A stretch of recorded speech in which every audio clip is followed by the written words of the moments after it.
This is Jablam Hockey with your hosts, Peter Bojarinoff and Paul Swinbeck.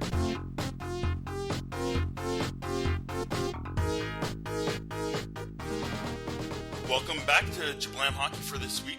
It's episode number 4, right, Paul? That's correct. Again, we're your hosts, Peter Bojarinoff. You can catch me on Twitter at Russian98, exactly how you spell Russian. Hopefully you can spell that. And Paul?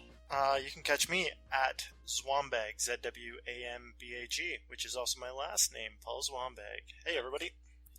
So, first, I want to go ahead and apologize for last week's episodes because I was smart and took a nap before the show. I was chirping Paul on the first week, the first episode, because he made 1 or 2 errors. And then I went ahead and took a nap before we recorded last week. And I made at least 3-4 errors. And you can actually hear it sound like I was drunk. Paul, seriously, did you listen to some of it? It sounded like I was drunk.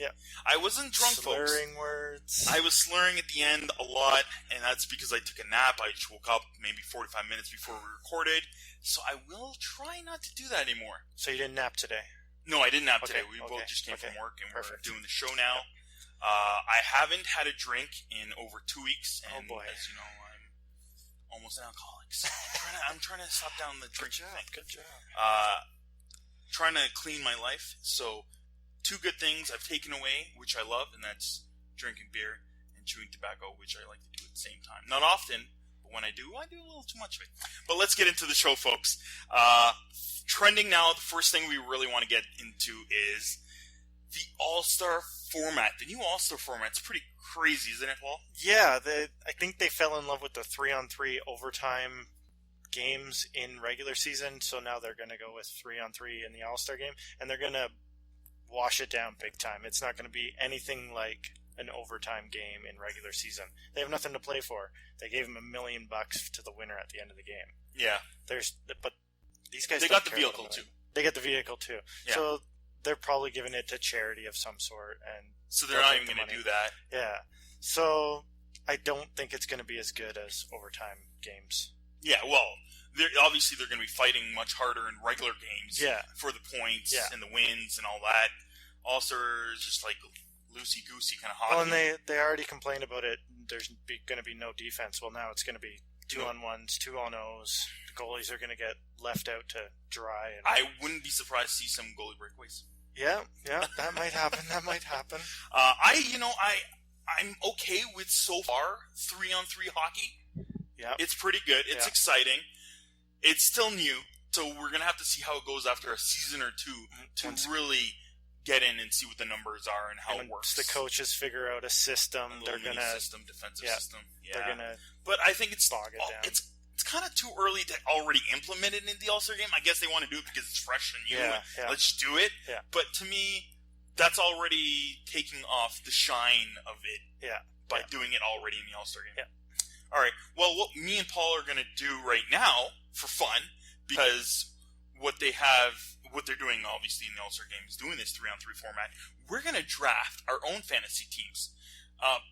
What are exactly the stipulations of these rules that they're doing for the All-Star game? What's the format exactly with teams and players and all that? So there's going to be a captain for each team, and the teams are going to be broken up into divisions. So there will be a Central team, there will be a Pacific team, an Atlantic team, and a Metropolitan team. So they're actually calling themselves... I don't know what they're calling them, if they will call them that, but...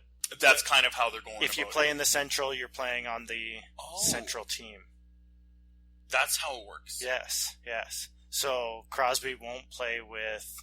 You're blowing my mind already. I didn't even know this. So if you get drafted out of the Central, that is your team.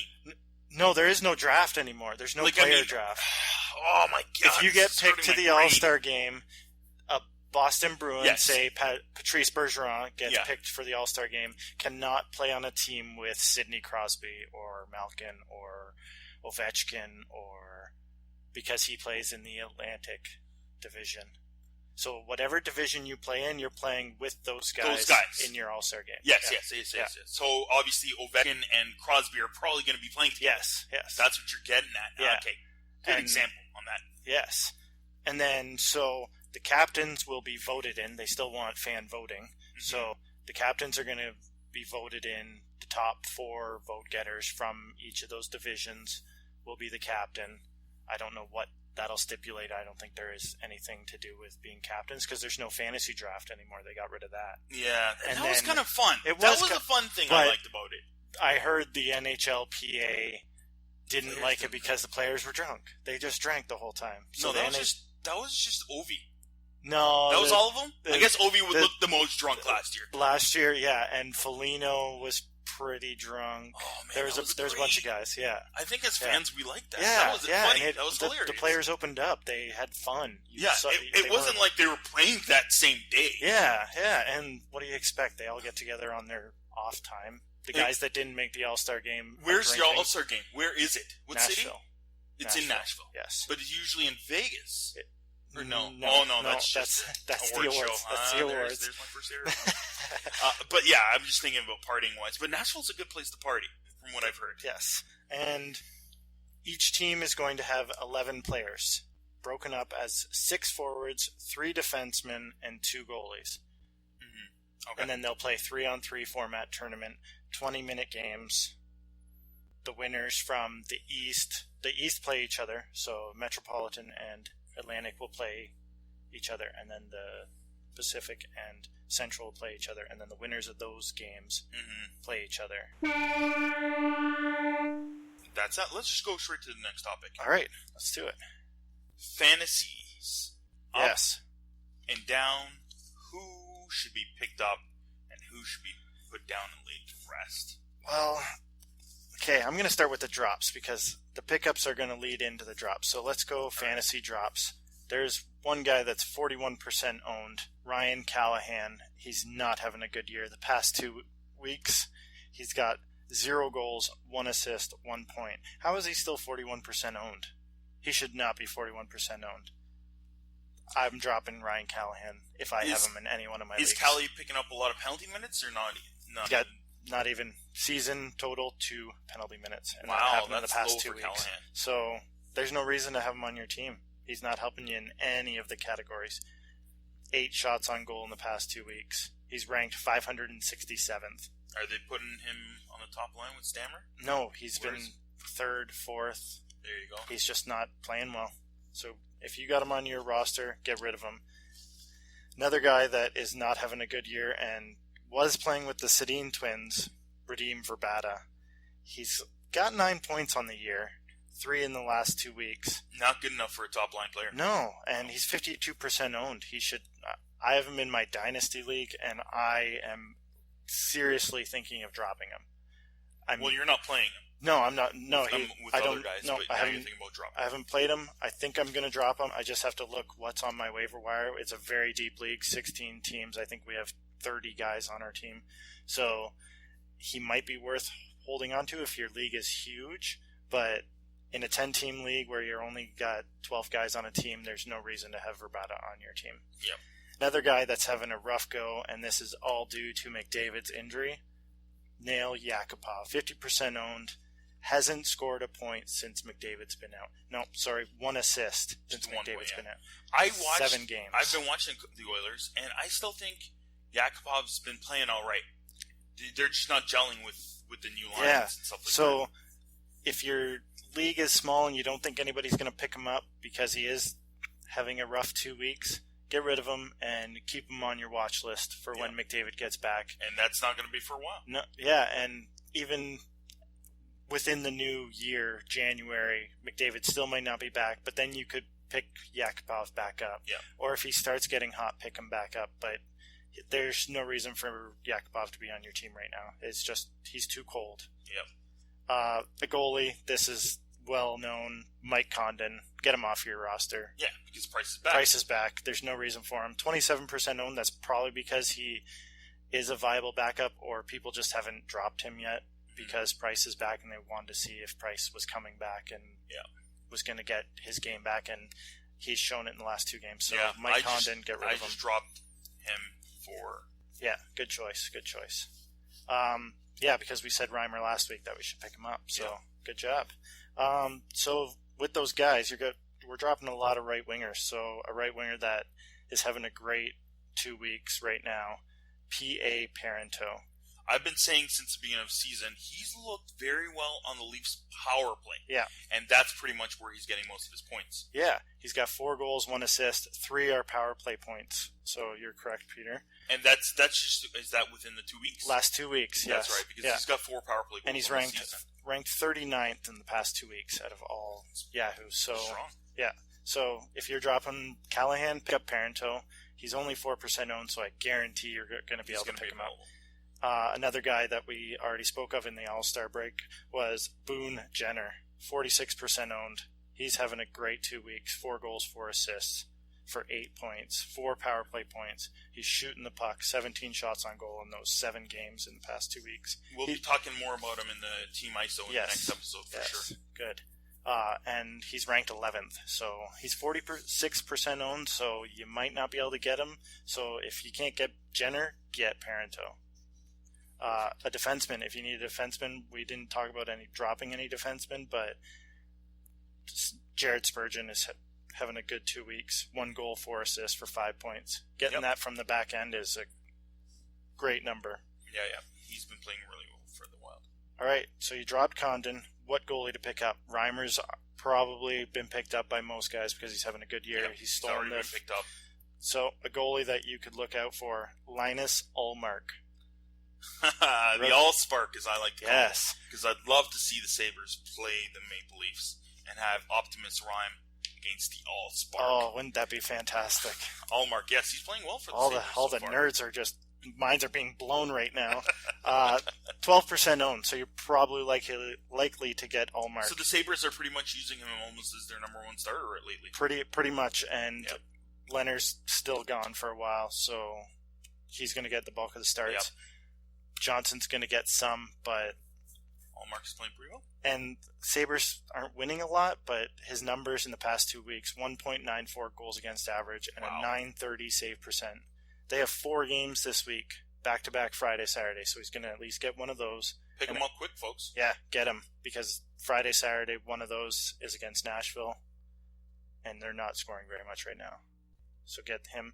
If you don't want Ullmark, go get Michael Hutchison, because Andre Pavlik is injured. We'll be talking about this in a bit, too, yes. for injuries. So he's 31% owned. His ownership's going to skyrocket because of that injury. And the Jets are still playing all right. Yeah, he's not a bad goalie, so go get those guys. And then your tip for fantasy. My tip. Peter, do you play... How many fantasy leagues do you play in? I don't want to have this many teams, but yes, I'm in 4 different fantasy Wow. Any weekly? leagues. Any weekly? Weekly... Like, you dress Monday night for the week? That's pretty much what I do. Okay, so do you ever look at how many games a team is playing in the week? I do that sometimes. Okay. When I'm looking at picking up guys in the short run, because I know I have a guy that's like a day-to-day. Yeah. And then I'm like, okay, well, How many times are they playing these guys? Yeah, and the more games you play, the better chances you're going to get points off of guys. But you do have to look at some leagues have maximum games played. So that might hurt you. That's true, yeah. So if you don't have maximum games played, you're saying look to pick up the guys that have a lot of games playing in the near future. What I'm saying is I do a chart on my website, pensonpaper.ca. Perfect. Go into the matchups. It shows you the whole week graph of what players are playing, how many games they play, how many goals for, goals against that they're playing up against, and it shows you how many players, like what the players are going to be playing. So if the Flyers are playing 4 games this week and the Jets are only playing 2, I don't know if that's true this week, but just as an example. You're going to want to play your Flyers over your Jets, even though the Flyers aren't scoring as much, but they play 4 games. Yeah.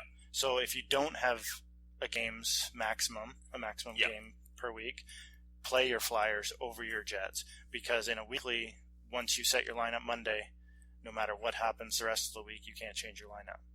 Yes. I started doing this about 2 years ago. I started playing a weekly, and I was getting smoked. My first year, I started to do this chart, and it's changed big time. Okay. It's such a good idea to know how many games each player is playing. And by what Paul means for weekly, he means in a league where you dress your players, and they have to stay in that position for the entire week. Yeah. I'm just a lazy guy, and I'm in a regular league, but I like to just edit my players every single day, but at one point. Yeah. So I'm not in a weekly, technically, what Paul is talking about. Okay. So but I like to just read. You like to do Monday exactly. Afternoon. You look through your whole week and decide what you're doing. All right. So yeah, that's not technically a weekly. So if a weekly is Monday, there's a deadline. Yeah. 7:00 the games start. You have to play your whole roster from Monday to Sunday. Yeah. For the entire week, you can't. You can't move anything. Yeah. You can't make any edits. Yeah. So make sure you go to. There's multiple places to go, but I've been doing it for 2 years. Pensonpaper.ca. Go to the matchups. You'll see the graph of all the teams' games. It's great. Great tool. Move. Yeah. Stuff. Yeah. And that takes us into injuries. First, we're going to lead off with Carey Price is back, and the Habs are going nuts. Yeah. In Montreal, fans are happy. It's really good because right now the condom is starting to crack. Did you get it, Paul? The condom is starting to crack. I get it. Yeah. I get it. He isn't playing too well lately, and it's perfect time for Price to come into Montreal and help solidify that position, that role. It's going to be good because they're right now still playing very well, and the team's just going to keep on going on a roll with Price in net. Yeah. He is the number one goalie in save percentage, I believe, in the last 3 years with about a .930 save percentage. He is solid, and he's going to continue to play that well. So that's good for the Habs. Is it karma for the Habs? They're all excited that Price comes back, and Gallagher's now out with his fractured fingers, surgery needed, out indefinitely. That is rough. He's got 19 points in 22 games. He is playing really well. Really well. Did you see the injury? I did not see the injury, no. It looked awful. He went to block the shot from the point, and it went right in it looked like right in the middle of his fist, and he was wincing on the ice immediately. So he's going to be out for a while, and it sucks for Habs because he is the guy that stirs the stick for that team. Yeah. So it's great that they got Price back, and that's going to help the back end.